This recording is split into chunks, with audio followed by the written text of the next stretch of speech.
Everybody, welcome back to our YouTube channel. Today we're doing 2 horror videos and 1 Thomas and Friends parody. So the first one is true school horror story. So let's go.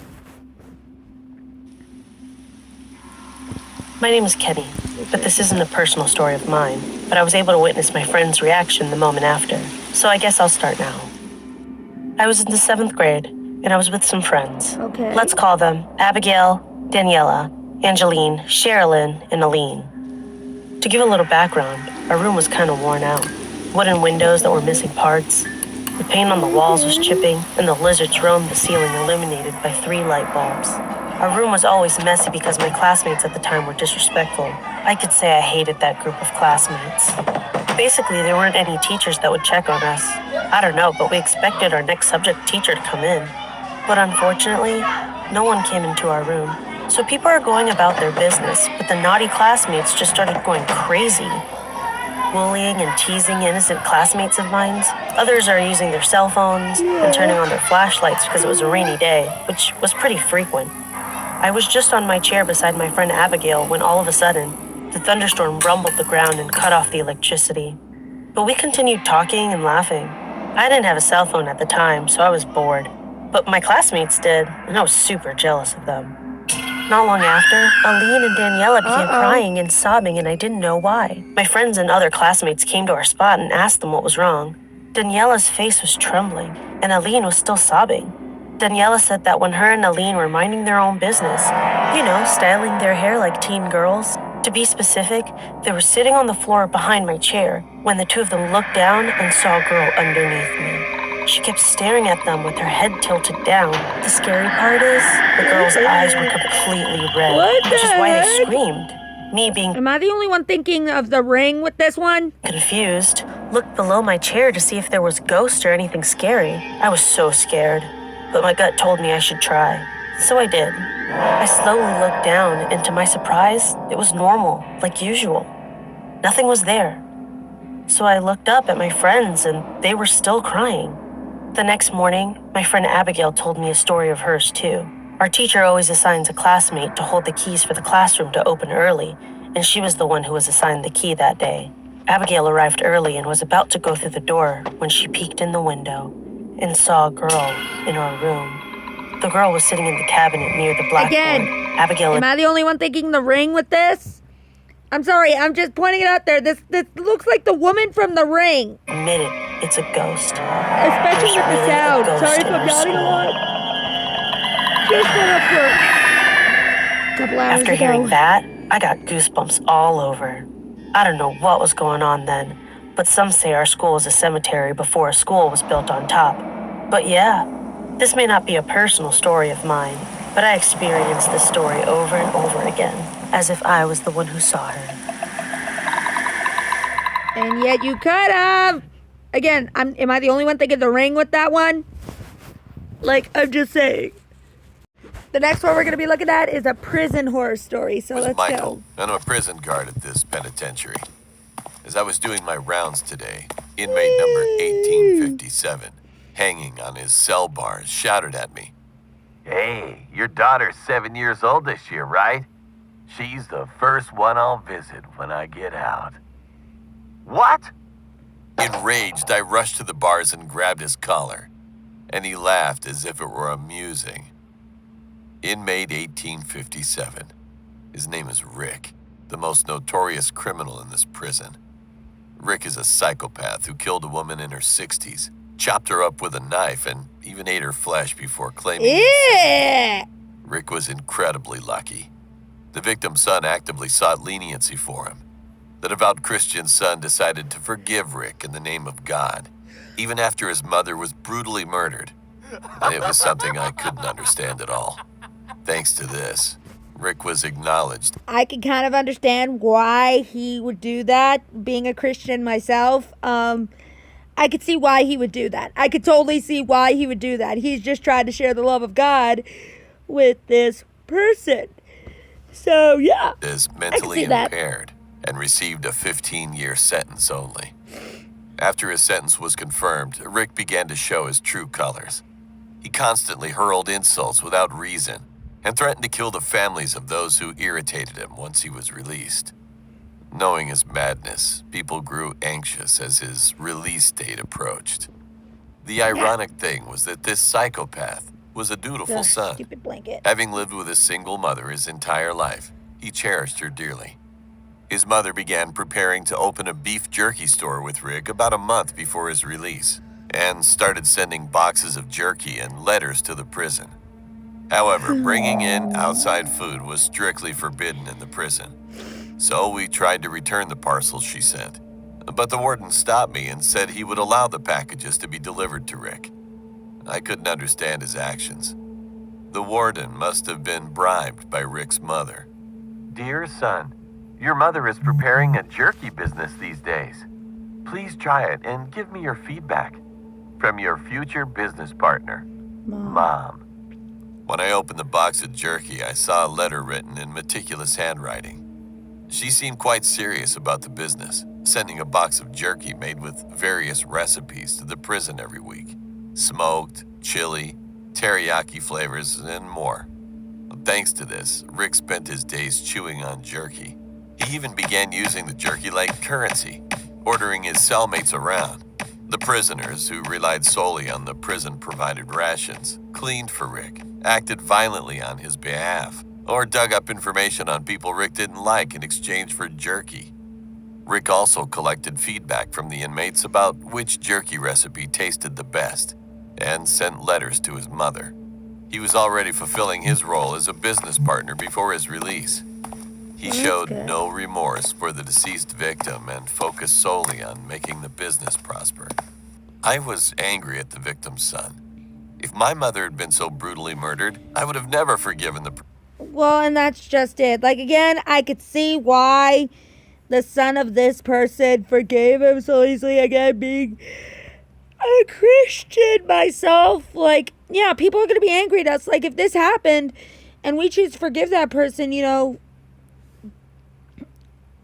like, he forgave this person because he knows what God has said. He knows what God wants us to do. And so, yeah, but anyways, yeah, no, I could see why he would do this. Perpetrator. Due to his excessive tolerance, the evil demon would soon be released into the world, and more victims would follow, which could include my own family. Rick's release date approached, now just a week away, and his mother had already opened the store and was waiting for him. The store was named Mom's Beef Jerky, as a tribute to her love for her son. As the release date neared and my anxiety peaked, I took a secret day off, which I didn't tell my wife and daughter about. I had to visit Rick's store, track his movements, and carefully devise ways to protect my family from him. When I went to the address written on the letter, Mom's Beef Jerky, I noticed a sign with a familiar phrase. It was a store opened by Rick's mother. At that time, I saw the warden coming out of the store. It was clear that he was involved in some sort of backroom dealing with Rick's mother. I hid in my car until the warden disappeared, then entered the store. Now that I had witnessed it with my own eyes, I had to expose their inappropriate dealings. As I opened the store door, there stood a man there with fair skin and a gentle demeanor. Welcome. Huh? Isn't this Rick's mother's store? Oh, yes, it is. Who are you? You should be the employee. I'm a prison guard at the prison where your son is incarcerated.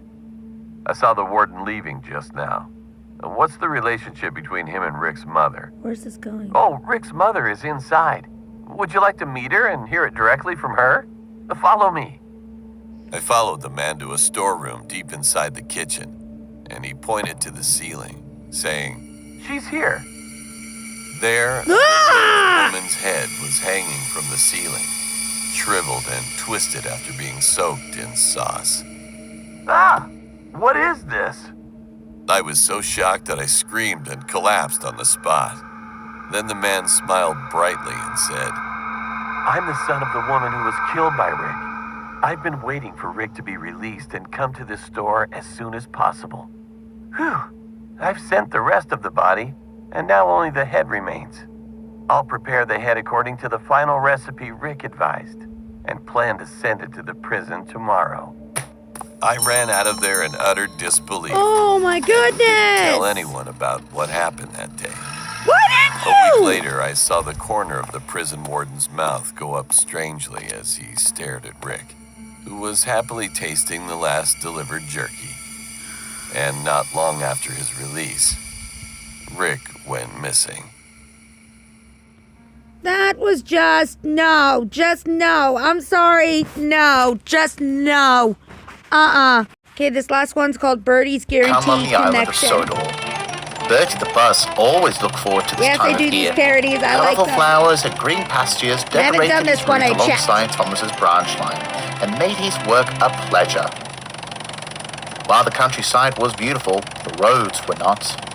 Over the years, the roads have been worn down by the cars, lorries, and buses, and the Transportation Ministry had decided it was time for the roads to be repaved. This meant that there will be a lot of road work along the countryside bus routes, and with Okay. road work came detours and sustainable delays. Sir Topham Hatt had modified the railway timetable to accommodate for Give me a sec, everybody. All right, I'm back. Let's these continue. changes. But the unpredictability of the delays made it quite a headache, especially for Bertie, it. who was used to being as regular as There we go. clockwork and right on time. One day, Thomas the Tank Engine was waiting at the station to take Bertie's passengers to the junction. He was in a very foul mood. Bertie's been late too many times this week, he said. If he wants to gallivant around the countryside all afternoon, then I'm going to let him make the connections himself. It's not so bad, said his driver. Don't be impatient, Thomas. But Thomas was impatient. He didn't like having to wait. Me and you both, buddy.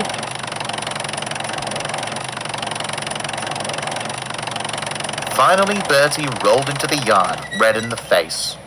He took a moment to catch his breath as the passengers made their way to Annie and Clarabelle. I'm sorry, Thomas, he said. I was held up at the crossroads by the work crews. Just be glad that I'm the guaranteed connection, grumbled Thomas. Next time I might leave you behind. And without another word, Thomas puffed out of the station, leaving a hurt Bertie behind. Thomas shouldn't be mean to his buddy. The next day, Bertie kept thinking about what Thomas had said. He wouldn't leave me behind, he thought to himself. Thomas would never strand his passengers. Then, Bertie was horrified to see a long line of traffic just ahead. Oh no, we're surely to be late now, Bertie groaned. All the while, Bertie kept mulling over Thomas's words. The traffic moved very slowly. Please tell me Thomas isn't exactly going to do it.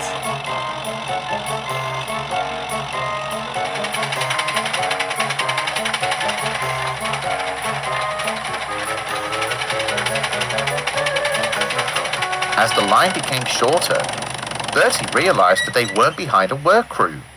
They were behind a level crossing, and halfway through the crossing sat Thomas. Thomas? Bertie cried. What are you doing here? My cylinders are leaking, Thomas said What the sadly. heck? My driver and fireman didn't notice until I was almost out of steam. Now I'm stranded here. Bertie knew that Thomas was the guarantee connection for his passengers again today. If Thomas couldn't travel the rest of the way, then what would happen to his passengers? Then Bertie knew what he had to do. If you're stranded, Thomas, then I can make the connection to the junction. Thomas smiled. Do you mean it, Bertie? Yes. Why call and wait for another engine when I can drive the rest of the way? It will take a little longer than it would by rail, but it can be done. Thomas and Bertie's crews agreed, and Bertie began his journey to the junction. That's so sweet. I didn't think Thomas would be the one causing the traffic, though.